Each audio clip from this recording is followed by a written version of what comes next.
Campaign चलाया और बाद में भारत की जनता ने जबरदस्त जवाब दिया। सुप्रीम कोर्ट ने कहा कि यह बिल्कुल ठीक है, तो उन्होंने सुप्रीम कोर्ट के निर्णय की भी आलोचना की और जब कंटेम्प्ट शुरू हुआ तो माफी मांगा। संघ से तो लगता है राहुल गांधी इतना नफरत करते हैं कि गांधी के हत्यारे रहे हैं, उसके खिलाफ डिफेमेशन चल रहा है। तो लगभग 7-8 डिफेमेशन केस चल रहा है उनके खिलाफ। और ये तो उन्होंने ओबीसी का सीधा अपमान किया। पहली बात हमें पूछनी है कांग्रेस पार्टी से, आज आप राहुल गांधी को कंट्रोल क्यों नहीं कर सकते?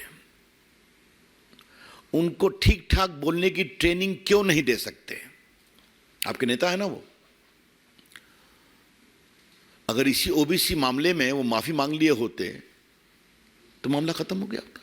और याद करिए, सूरत के ट्रायल कोर्ट ने उनसे कहा कि आप माफी मांगेंगे, उन्होंने माफी मांगने का अवसर भी दिया था। तो उनकी टिप्पणी क्या है? I am not Savarkar that I will apologize. एक महान देशभक्त वीर सावरकर, जिसने 11 साल अंडमान में गुजारे, उसके बारे में कितनी नफरत है उनके दिल में, ये समझिए आप। तो सावरकर के पोते ने भी एक केस किया है। वीर सावरकर को उन्होंने विदेश में भी अपमानित किया। तो अपमानित करना, बेइज्जत करना, एब्यूज करना राहुल गांधी की फितरत है। I repeat, it has become a chronic habit of Mr. Rahul Gandhi to abuse, to defame, and almost showering the worst kind of abuses against eminent leaders and organizations. So Mr. Rahul Gandhi, if you do like this, the law will catch up with you. Rahul Gandhi, अगर आप इस तरह के ये बात को समझेंगे कि लोगों को अपमानित करना आपका अधिकार है, तो कानून का भी अधिकार है कि आपको पकड़ा जाए। और जो आपके अपमान से पीड़ित होता है, उसको भी अधिकार है कि वो अपने सम्मान की रक्षा के लिए न्याय का सहारा ले। ये तो पूरी कहानी है। इसमें न कोई फ्रीडम है, न कोई बोलने की आजादी है। कोई कैसे कह सकता है कि सारे चोर का सरनेम मोदी कैसे होता है? क्या मतलब है इसका? कुछ भी बोल देंगे आप। मुझे मालूम है हमारे प्रदेश बिहार में बहुत सारे मोदी उत्तर भारत में अति पिछड़े परिवार से आते हैं, यूपी में आते हैं, गुजरात में आते हैं, देश में बाकी जगह पर हैं।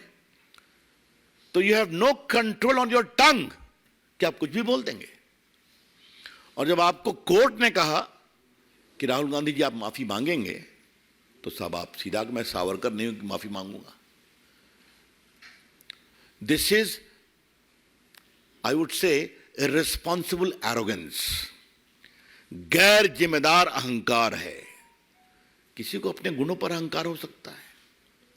राहुल गांधी में तो मैं तो एक ही अहंकार का भाव देखता हूं कि मैं एक खानदान में पैदा हुए हैं और उसी की कमाई उनको मिलती भी है। ठीक है भाई, इसके अलावा आप सबको एब्यूज करेंगे, अहंकार दिखाएंगे।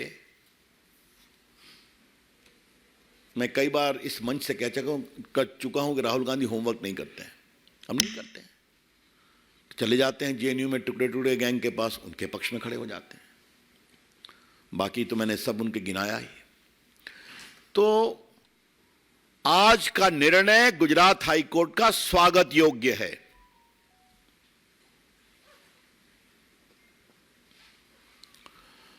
एक मैं और बात कहना चाहता हूं, और ये मैं कानून के छात्र के रूप में कहना चाहता हूं। अभी प्रायोजित टिप्पणियां कांग्रेस की ओर से आएंगी, आ सकती हैं कि इतना हार्श पनिशमेंट क्यों दिया। तो हमारा जवाब है, इतना हार्श ऑफेंस क्यों किया? कोई पहली बार किया क्या? Mr. Rahul Gandhi, your conduct has disentitled you from getting any remission as far as sentence is concerned. Court ने तो आपसे कहा था आप माफी मांग लीजिए, विषय को खत्म करिए, तो उस पर तो आपने और, तो इसलिए अगर आज 10 केस आपके खिलाफ चल रहे हैं तो चले, तो इसलिए ये निर्णय उचित है।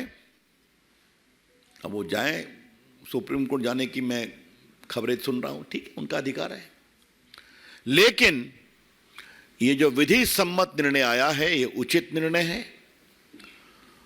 और इसमें राहुल गांधी के सिर्फ यही नहीं, राहुल गांधी के डिफेमेशन के संबंध में पूरे आचरण को भी नोटिस किया गया है, क्योंकि आपको मालूम ही है कि अगर आपके खिलाफ केस होते हैं तो judicial proceeding is a matter of record, वो तो नोट हो सकता है। तो अपनी ओर से मित्रों मैंने कुछ विषय आपको बताया। कोर्ट ने एक बार कहा है कि राहुल के खिलाफ कम से कम 10 क्रिमिनल केस पेंडिंग है, इसके अलावा उनके खिलाफ कुछ और केस फाइल किए गए हैं। एक तो वीर सावरकर के पोते ने दायर किया है, जो अभी वो हाल में विदेश में उन्होंने उनको टिप्पणी किया, और कोर्ट ने कहा है कि परिस्थितियों के आलोक में सजा पर रोक लगाने का कोई विषय नहीं बनता है।